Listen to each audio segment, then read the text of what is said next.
प्रेम गली में आए नहीं, प्रियतम का ठिकाना क्या जाने, जिसने कभी प्रेम किया ही नहीं वो प्रेम निभाना क्या जाने, जो प्रेम गली में। हेलो बच्चों, कैसे हो आप सभी। आप सभी का हमारे YouTube channel Mac study centre में स्वागत है। आज हम आपको पढ़ाने वाले हैं प्रश्नावली 3.3 class 10th mathematics. New syllabus है 2024 और 25 का, ठीक है ना। तो देखिए प्रश्न नंबर एक का चौथा क्वेश्चन है। कौन सा चौथा? पहला, दूसरा और तीसरा पिछली वीडियो में हम हल कर चुके हैं, ठीक है ना। इसमें कहा क्या गया है कि विलोपन विधि से हल कीजिए, और साथ में क्या कहा गया है कि प्रतिस्थापन विधि से भी इसको हमें हल करना है, ठीक है ना। तो देखिए प्रतिस्थापन विधि हम पिछली क्लास में कर चुके हैं ना। अब हम आपको विलोपन विधि से इसको करवाएंगे और प्रतिस्थापन विधि आप अपने से कर लीजिएगा, ठीक है ना। तो वीडियो में लास्ट तक बने रहिएगा, और चैनल पर जो भी नए होंगे तो चैनल को लाइक, कमेंट और सब्सक्राइब कर देंगे, ठीक। तो चलिए सवाल पे चलते हैं। सवाल क्या कह रहा है? x/2 + 2y/3 बराबर -1 और x - y/3 बराबर 3 विलोपन विधि से हल कीजिए, ठीक है ना। आपको दो ऑप्शन मिलेगा, आप चाहे विलोपन से करो या प्रतिस्थापन से, पर इसमें हमारा विलोपन वाला चैप्टर चल रहा है तो हम इसको विलोपन विधि से हल करवाएंगे आपको, ठीक है ना। तो अब आराम से, ठीक है ना, अपने क्लास पर नजर रखिए। अब चलिए हम सवाल को हल करना स्टार्ट करते हैं। देखिए क्या लिखा है, x/2 + 2y/3 बराबर -1। क्या लिखा है? x/2 + 2y/3 बराबर -1। अब देखिए यहाँ पर 2 और 3 है, हम इसको साधारण से समीकरण में परिवर्तित करेंगे। सबसे पहले हमारा क्या काम क्या रहेगा कि हम इसको साधारण से समीकरण में परिवर्तित करेंगे। आप देखिए 2 और 3 का एलसीएम कितना होगा, तो 2 तिहाई 6, कितना 6। अब देखिए 2 तिहाई 6, तो 3 का x में गुणा तो 3x प्लस 3 दूना 6, तो 2 दूना 4y बराबर -1, ठीक है ना। अब देखिए 6 आपका इधर काहे में है, भाग में, तो इधर काहे में जाएगा, गुणे में। तो ये हो जाएगा आपका 3x प्लस 4y बराबर -1 गुणे 6। तो ये हो जाएगा आपका 3x प्लस 4y बराबर 6 एकम 6 यानी -6। ये हो जाएगा आपका नंबर 1 समीकरण, ठीक है ना डियर स्टूडेंट्स। आपका ये समीकरण 1 बन के तैयार हो गया। अब देखिए और x - y/3 बराबर 3 दिया गया है। तो देखिए दूसरा समीकरण हम बनाने का प्रयास करेंगे, ठीक है ना, बन भी जाएगा। तो x माइनस क्या दिया गया है, x - y/3 बराबर 3। अब देखिए यहाँ पर क्या है, कुछ भी नहीं है, तो इसके बटे में हम कर लेते हैं 1, यानी x/1 - y/3 बराबर 3, ठीक है प्यारे बच्चों। तो देखिए 1 और 3 का एलसीएम कितना होगा, तो 3 एकम 3। आप बोलोगे सर जी कि 3 होगा, ठीक है ना। 1 तिक्के 3, तो 3 का x में गुणा तो 3x, फिर -3 एकम 3, तो 1 का y में गुणा तो y एकम y बराबर 3।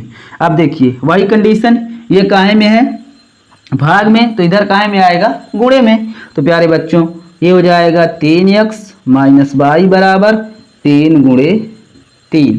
तो ये हो जाएगा आपका 3x - y बराबर 3 त्रिकाई 9। ये बन गया आपका प्यारा सा दूसरा समीकरण, ठीक है ना। अब हम कौन सी विधि लगा रहे हैं, तो विलोपन विधि। तो विलोपन विधि में हमें सबसे पहले ये देखना है कि जो हमारे चर हैं उनके गुणांक बराबर हैं कि नहीं बराबर हैं। तो यहाँ पर आप देखिए समीकरण 1 में 3x और समीकरण 2 में भी 3x, ठीक है ना, यानी x का गुणांक 3 है, तो यहाँ पर भी x का गुणांक 3 है, यानी क्या है, गुणांक बराबर है। तो यहाँ पर हम लिखेंगे कि चूंकि x के गुणांक बराबर हैं इसलिए अब जब गुणांक बराबर हैं तो हम क्या करेंगे, समीकरण को घटा देंगे। तो यहाँ पर हम लिखेंगे इसलिए समीकरण एक को समीकरण दो से घटाने पर, ठीक है ना प्यारे बच्चों। तो घटा दीजिए। समीकरण एक आपका क्या है, 3x धन 4y बराबर 6, और समीकरण दो आपका है 3x, अब देखिए 6 का है में माइनस में है ना, तो यहाँ पर माइनस लगा देंगे, माइनस लगाना नहीं भूलिएगा, नहीं गड़बड़ हो जाएगा। तो यहाँ पर हम कर दे रहे हैं -6, फिर क्या है 3x माइनस y बराबर 9, घटाने पर है ना, तो यहाँ पर माइनस लगा दीजिए, यहाँ पर माइनस और यहाँ पर माइनस। अब देखिए प्यारे बच्चों, ये माइनस माइनस प्लस और ये माइनस, ठीक है ना। अब देखिए 3x से 3x कैंसिल, काट दीजिए, 3x से 3x कट जाएगा। अब बचा क्या यहाँ पर 4y और एक ये प्लस y, अब इस चिन्ह का वैल्यू होगा नीचे वाले का, तो 4y और ये y मिलाकर कितना हो जाएगा 5y बराबर, इधर देखिए ये -9 और -6, ठीक है ना। जब इस तरह संख्याएं रहेंगी ऋण 6 फिर प्लस ऋण 9, तो ये आपस में क्या होगी, जुड़ जाएंगी, यानी 9 6 15 -15, तो यहाँ पर क्या हो जाएगा -15। अब देखिए y का गुणांक 5 है, यानी y के गुणे में 5 है, तो ये कहाँ में जाएगा, भाग में, तो ये हो जाएगा आपका y बराबर -15/5, 5 एकम 5 5 तिहाई 15, तो ये हो जाएगा आपका y बराबर -3। तो y का मान कितना आ गया -3, ठीक है ना। अब y का मान x का मान निकालने के लिए हम क्या करेंगे, x का मान निकालने के लिए हम y का मान किसी भी समीकरण में रख देंगे, ठीक है ना प्यारे बच्चों। तो यहाँ पर हम लिख रहे हैं y का मान समीकरण एक में रखने पर, तो समीकरण एक आपका क्या है, ये है ना 3x धन 4y बराबर -6, ठीक है ना।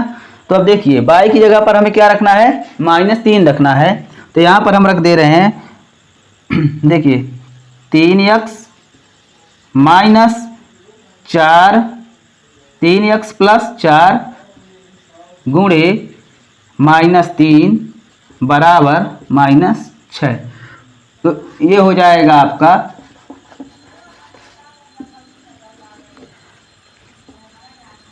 3x, ठीक है ना। अब देखिए ये प्लस माइनस माइनस और 4 तिहाई 12, तो 3x - 12 बराबर -6। तो प्यारे बच्चों अब देखिए 12 का कर दीजिए पक्षांतरण, तो ये हो जाएगा 3x बराबर -6 + 12, तो ये हो जाएगा आपका 3x बराबर 6, तो ये हो जाएगा आपका x बराबर 6/3, तो 3 एकम 3 3 दूना 6, तो आ गया आपका x बराबर 2। तो लिख दोगे अतः अभीष्ट समीकरण के मान x बराबर 2 और y बराबर -3 है। ये आ जाएगा आपका आंसर। कितना आया, x बराबर 2 और y बराबर -3। तो इसका आप स्क्रीनशॉट ले लीजिए, ठीक। इस तरह आपको इस पूरे सवाल को हल करना है, ठीक है ना। बिना हिचकिचाहट के आप एक आध दो बार प्रयास करेंगे तो आपको कभी भूलेगा ही नहीं, ठीक है ना। और इस वीडियो को ज़्यादा से ज़्यादा आप लोग शेयर कर दीजिए और कमेंट में बताइए कि यहाँ से वीडियो देख रहे हैं, ठीक है ना, जिससे हमें पता चले कि हमारी वीडियो कहाँ कहाँ तक पहुँची है, ठीक है ना। तो आज के लिए बस इतना ही, हम आपसे मिलेंगे अगले वीडियो में और अगले सवाल पे, ठीक है ना। तब तक के लिए thanks for watching my YouTube channel, धन्यवाद, बाय बाय, टेक केयर।